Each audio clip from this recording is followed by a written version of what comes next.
สบายดีสวัสดีพ่อแม่พี่น้องยินดีต้อนรับเข้าสู่ช่องสาวบางหัวยยางซ่าแนว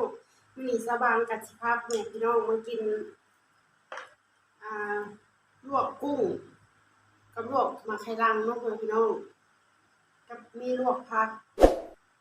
ที่ว่าก็คือหมูกระทะเนาะพ่อแม่พี่น้องแต่ว่าสาวบางบ่ได้ย่างใส่กระทะคือว่าลวกเอาเนาะพ่อแม่พี่น้องต้มเอา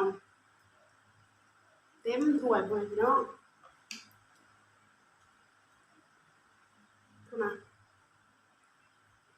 มีสาวบางมาคนเดียวเนาะพ่อแม่พี่น้อง สบางค่ะขอโทษขออภัย FC เบิดสุขุมสุคนเด้อที่บ่ได้ลงคลิปหลายมื้อเพราะว่าสบางงานหลายเนาะเพิ่นพี่น้องบ่มีเวลาก็เลยบ่ได้ลงแถมฝนก็ตกเนาะเพิ่นพี่น้องฝนตกน้ำก็ท่วมเลยบ่ได้ไปไสก็เลยบ่ได้ลงคลิปให้เพิ่นพี่น้องเบิ่งเนาะมีกุ้งมีหมักไข่ลังมีใส่หมูเนาะเพิ่นพี่น้องสบางก็มาคนเดียวคือเก่าเนาะเพิ่นพี่น้องมาเพิ่นพี่น้องมากินนำกันเลยบ่เว้าหลายยายห่างสดน้ำก่อนระดับแรก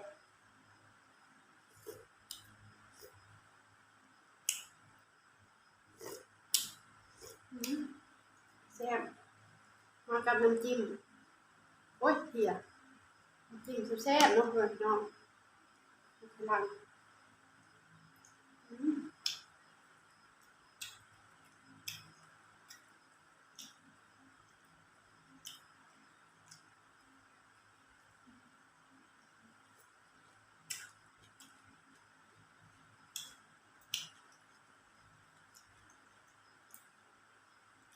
อันนี้คือผักบ้งแล้วก็ผักโหระพาเนาะพี่น้อง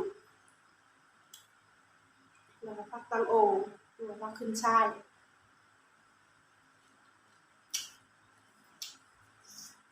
อืม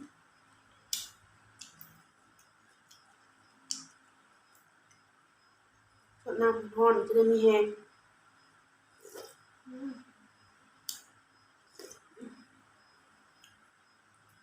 ใส่หมูใส่อ่อนใส่อ่อนหมูอืม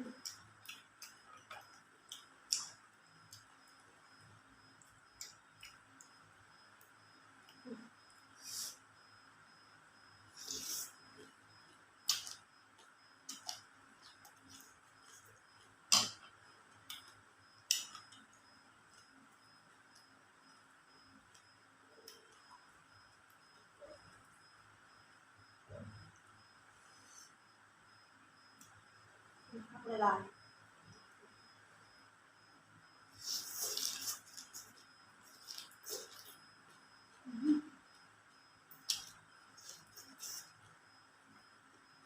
นอนค้างบนหลังพี่น้อง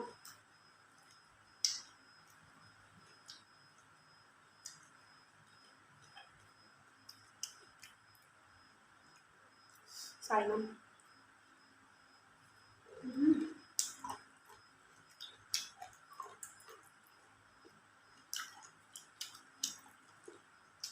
ห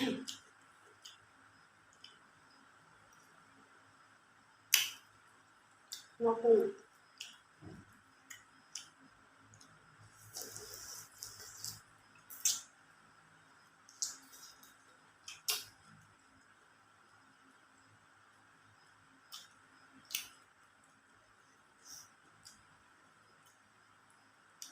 มื้อนี้มากินคนเดียวบ่ล่ะบ่กินนอกแม่พี่น้องเพิ่นอิ่ม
มันชุบมันเห็ดเองแซ่บคืออยู่ร้านเห็ด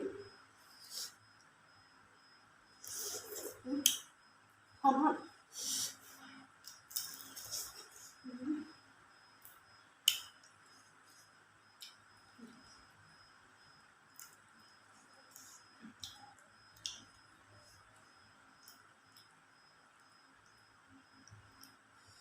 ตัวกุ้งเป็นโต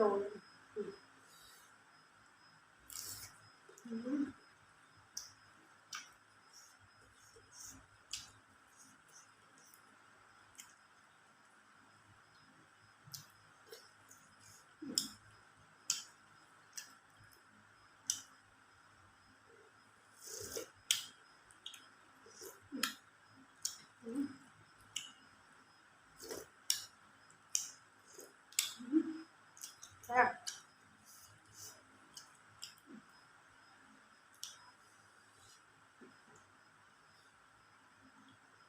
มันแบบ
มาเด้อพ่อแม่พี่น้องไปหิวข้าวตอนเด็กมาเด้อ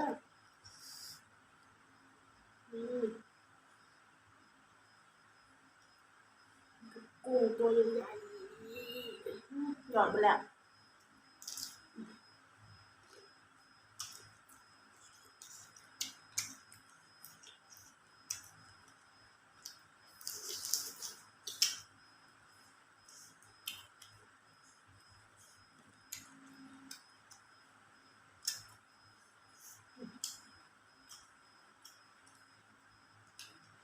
บองม้วนเข้าไปเพื่อนพี่น้องทำยังไงรส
เลือดแต่หัวมันกุ้งกินพักละลาย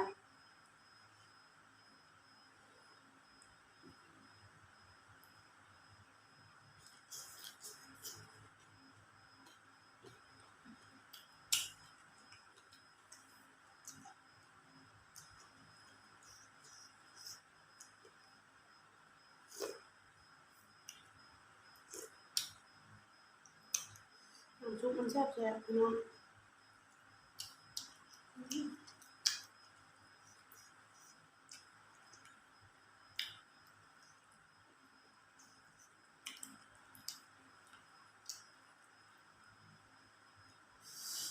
ใส่ตันหมูใส่หมูตัน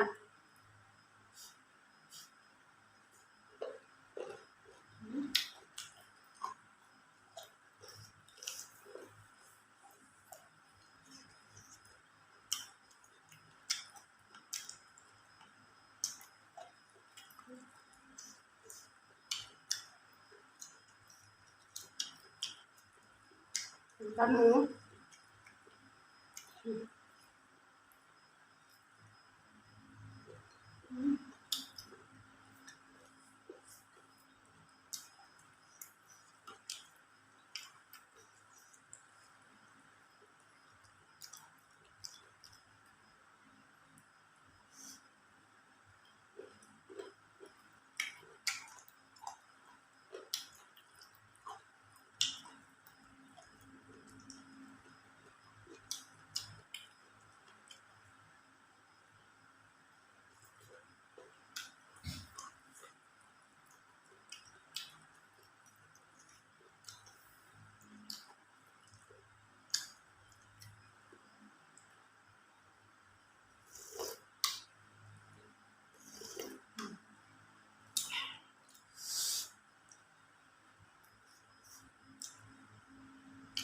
ล้างหมู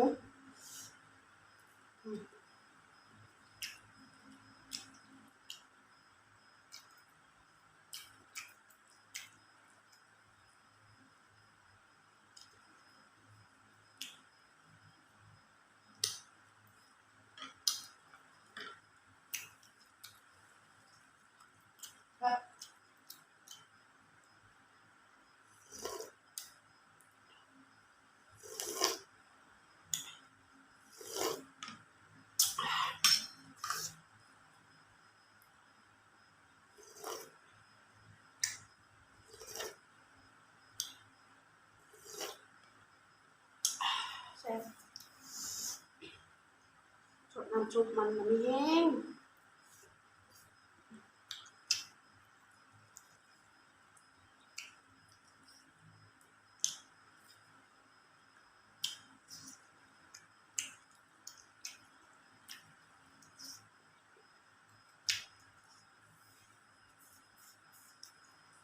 มาไข่ลังนี่ย่างเอาเนาะเพื่อนพี่น้องมันสิแซ่บ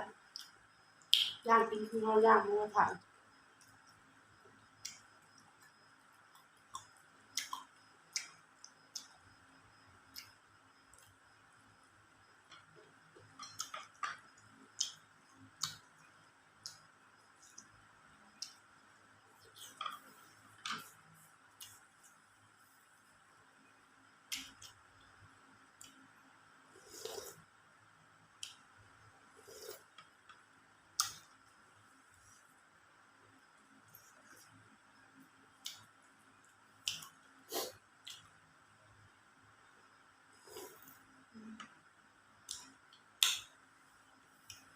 สบางก็สิขอจบคลิปเพียงเท่านี้เนาะพ่อแม่พี่น้องฝากกดไลค์กดแชร์กดติดตาม